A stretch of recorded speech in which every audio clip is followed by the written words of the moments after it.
Now I'm waiting on your Jak 3 vid. Can't wait to hear your thoughts on Jak 3. Can't wait for your Jak 3 and Jak 3 video as as well. yourself touching grass. Do a Also Jak 3 video, video, dumb fuck. Hey, it's Vegas. Look, let's just get this over with. Jak 1, goated. Jak 2, bloated. Jak 3, coated in sand? What the fuck? Who put that there? Look, everyone has their fondest memory of playing a game. My fondest memory of Jak 3 was when I beat it at a McDonald's kiosk in the 10 minutes it took to take our order. How's that for speedrunning? Are you effing kidding me?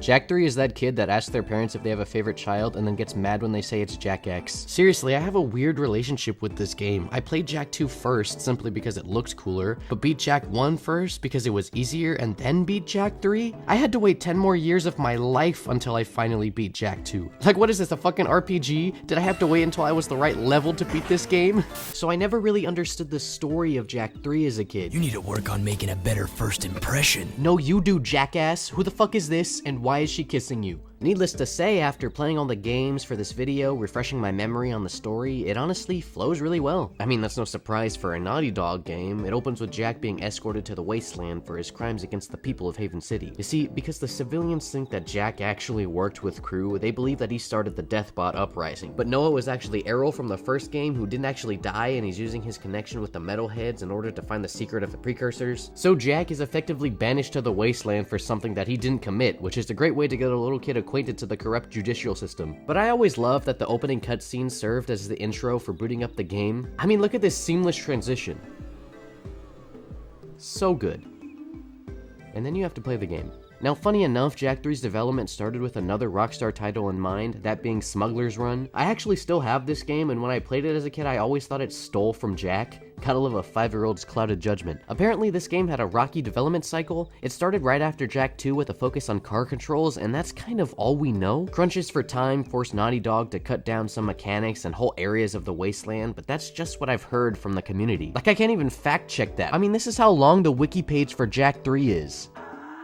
As you can see, it was a big help. But it's also kind of weird because from what I remember as a kid back in 2005, Jak 3 was everywhere. It was even in one of my favorite childhood movies. Look at this shit. My man Danny is killing it on the hardest mission in Jak 3. At that age, I couldn't even wipe my ass. Seriously though, this is the hardest mission in Jak 3 for me. The controls for the car always felt way too sensitive, and apparently precursor cars only go Mach 5 with no brakes, making seeing what you're doing and where you're going a pain in the ass. And that's just the tip of the iceberg for clunky minigames. There's an early game race with the same control problems, a series of sections where you play as Daxter with some terrible hit detection, and a kite mission halfway through that just has you wanting to make Jak fall to his death. Granted, I haven't tried speedrunning or playing this game deathless, but I kinda understand what they're talking about with this game's bullshit mechanics. There's a platforming section just before the first boss fight that never fails to confuse me. I get there and I'm always like, what do I do? And then I remember, oh yeah, animal abuse. Honestly, the only new thing that I can say is polished in Jak 3 is the car controls. You see, while other games in this era were doing this, and other games in this era were doing whatever that is, Jak 3 said, fuck it. Mad Max Fury Road. Which is pretty cool, honestly. I think we always knew that racing is where the series was headed. It makes sense with Naughty Dog's other IP, Crash Bandicoot, getting a racing game too. I'm genuinely excited to see where it goes in Jak X because that's the only Jak game I'd never got to play as a kid. It's always been fun to unlock the different dune buggies, like the one that just lets you jump everywhere, hitting those speed bumps and catching hella air from a sand dune, then inevitably landing in the water. I take back what I said. The car controls are very much perfected in this game. I was surprised by how much I loved the time trial missions where you have to drive through the wasteland picking up artifacts, or side mission races with the best soundtrack in the game.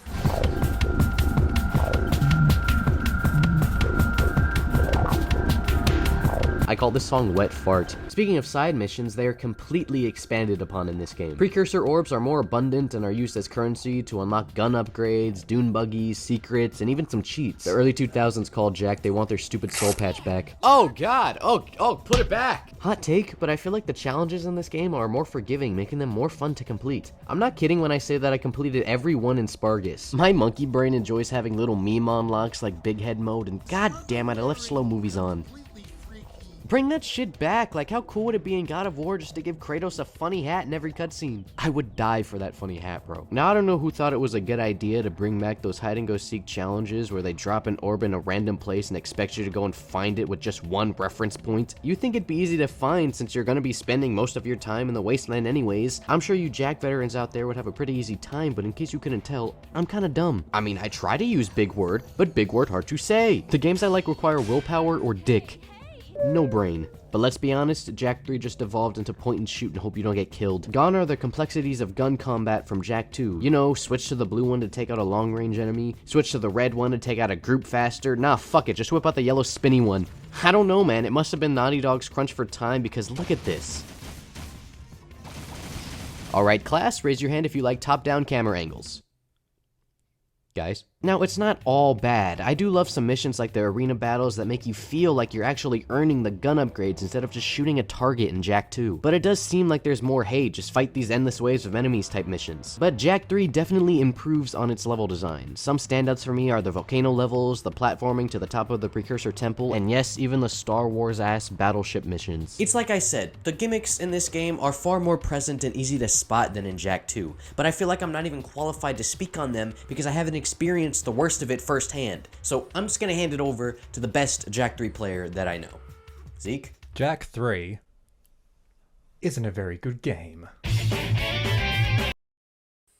Let's talk about the characters. Now, even though I had a weird experience my first time playing these games, I think my favorite cast of characters come from Jak 3. So let's do this one more time, people, okay? Here we go. Along the way, Jak meets tons of colorful characters like Fat Hulk Hogan, The Rock, fucking Republicans. Can you tell I'm running out of material? There's Vigor, who, let's be real, was just added in this game to be turned into an Ottsel. Seam, who's probably the first non-binary character in a video game, which is pretty cool. And Damus, who's later revealed to be your father in a heartfelt scene, even though it doesn't really make sense with the timelines. I mean, we all know Daxter's his real father, let's be honest. I am your father. What? The voice acting and score in Jak 3 especially really makes it feel like a movie. Shout out to Josh Mansell for being able to capture the tone of each game respectively. It was probably a hard task because it's not like he knew Jak 3 would go full orchestral mode after Jak and Daxter's more ambient and chill underscore. They're not exactly one-to-one. More on the voice acting, it's a shame that they couldn't get the original voice actress for Kira back in this game. In fact, I think that's the reason for her not having a bigger role in the story. It was really weird for me after Jak 1 to see her in a cutscene just standing there awkwardly in silence. While Tara Strong does do her best, it's just not the same. Kira was always my favorite character in the Jak series. Her intellect and ingenuity always felt like it went unnoticed, and I just hope that she's better utilized in Jak X.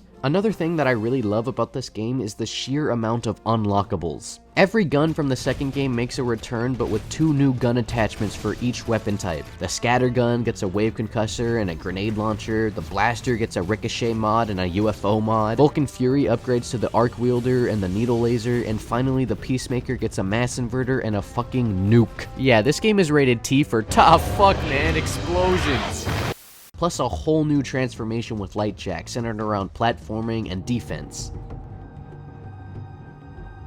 This is what not jerking off for a week will do to a motherfucker. You can regenerate health, slow time to solve puzzles, you can throw out a shield and even some wings to help in jumping places. Not only that, but Jak even gets some armor throughout the game that upgrades his appearance as well as his health pool. And of course the jetboard makes a return. I mean, duh, did you think Naughty Dog wanted to stop you from doing these sick flips? All of these additions mix together so well and really makes you feel like they wanted to go out with a bang for the series. So what went wrong? Honestly, I think it was a battle of time versus polish. You can tell the developers wanted to flesh out certain mechanics but just didn't have the time to do so, leading to them problem solving a way to get the character from point A to point B using some random minigame they come up with on the spot, and that's a shame. Look, don't get it twisted. I love Jak 3. It's a good game, but to put it simply, it gives you the same feeling you get while watching Attack of the Clones in a Star Wars marathon, just the ugh, do I have to watch this one? The boss fights are amazing, and the mission concepts and level design are unique, and I really hate to say it, but it just needed a little more polish, a little more time. When I was a kid and finally beat Errol and discovered that the precursors were just Ottsels and everyone came together for one last celebration in Jak's name, hell, your name, it was truly one of the highlights in my gaming career. The finality of it all is unmatched. I mean, what game series do you know can have that much of a tonal shift, that much metaphorical bumps in the road, and still be able to pull it off with an ending that still makes me tear up 10 years later? I've changed a lot since then, in case you couldn't tell. And I think that's what the Jak series is all about. Change. I mean, it changed with the times. And not many games nowadays have the balls to do that anymore. It's been 20 years, I'm as old as this game franchise now, and if it doesn't get any recognition in the near future, I think I'd be okay with that. I'm just happy that I don't have to play a 4th entry in the series developed by a lesser known company for a console even less superior than the PS2. Well, shit.